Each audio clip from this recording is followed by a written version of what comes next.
श्री रामकृष्ण वचनामृत परिच्छेद 29.1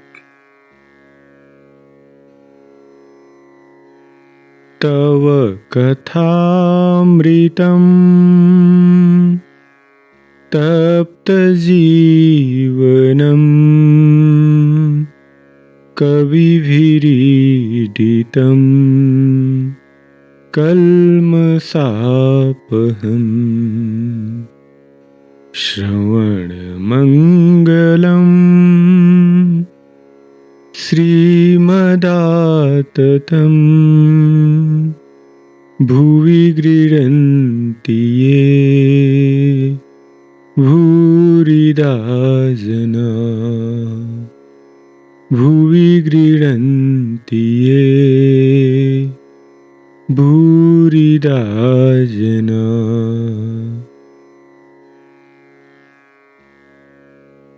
दक्षिणेश्वर में भक्तों के साथ मणिलाल और काशी दर्शन।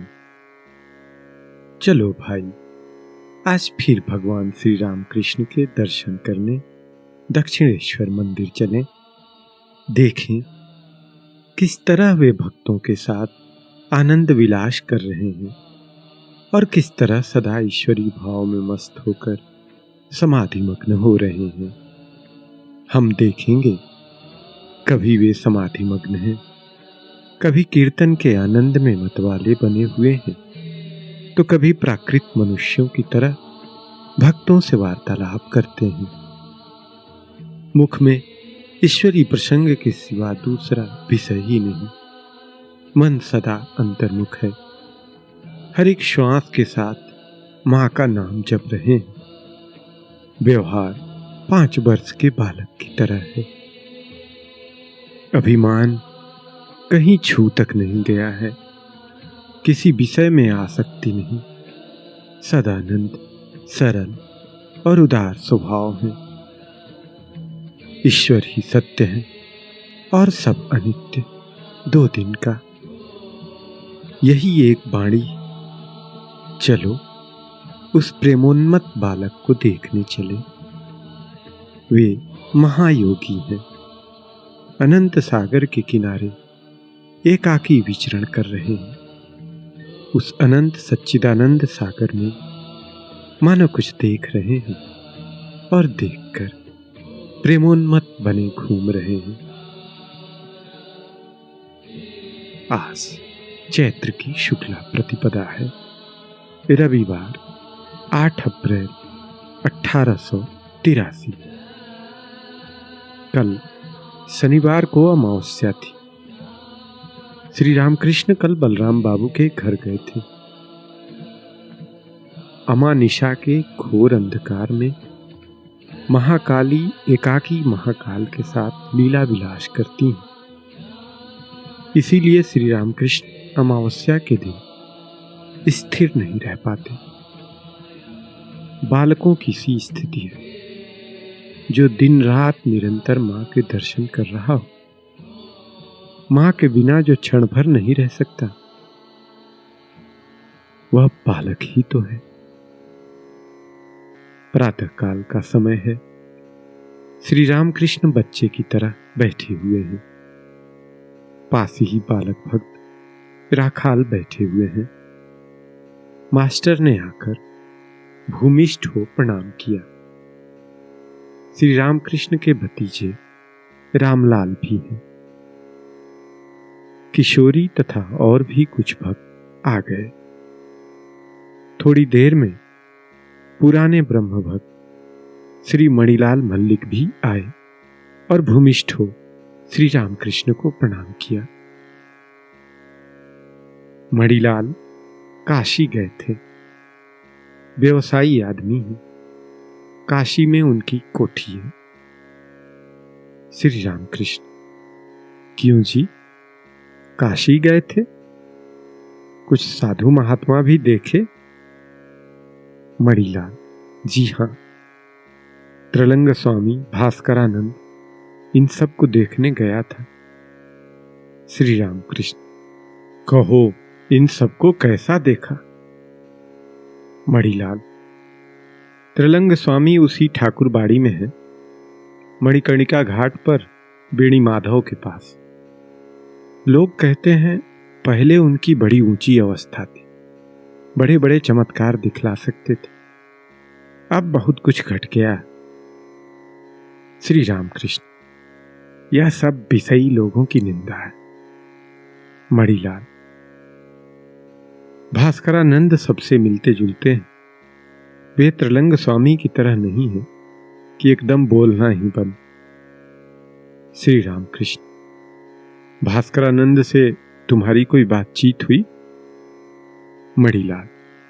जी हां, बहुत बातें हुई। उनसे पाप पुण्य की भी बात चली थी।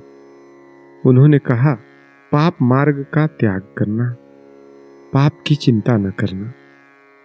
ईश्वर यही सब चाहते हैं। जिन कामों के करने से पुण्य होता है उन्हीं कामों को करना चाहिए। श्री रामकृष्ण, हां, यह एक तरह की बात है, यही की इच्छाएं रखने वालों के लिए। परंतु जिनमें चैतन्य का उदय हुआ है, जिन्हें यह बोध हो गया है कि ईश्वर ही सत्य है और सब असत्य अनित्य, उनका भाव एक दूसरी तरह का होता है। वे जानते हैं कि ईश्वर ही एकमात्र करता है और सब अकर्ता है। जिन्हें चैतन्य हुआ है उनके पैर बेताल नहीं पड़ते। उन्हें हिसाब किताब करके पाप का त्याग नहीं करना पड़ता। ईश्वर पर उनका इतना अनुराग होता है कि जो कर्म वे करते हैं वही सत्कर्म हो जाता है। परंतु वे जानते हैं कि इन सब कर्मों का कर्ता मैं नहीं हूं। मैं तो उनका दास हूं। मैं जंत्र हूं, वे जंत्री हैं। वे जैसा कराते हैं वैसा ही करता हूं, जैसा कहलाते हैं वैसा ही कहता हूं, जैसा चलाते हैं वैसा ही चलता हूं। जिन्हें चैतन्य हुआ है वे पाप पुण्य के पार चले गए। वे देखते हैं ईश्वर ही सब कुछ कर रहे हैं।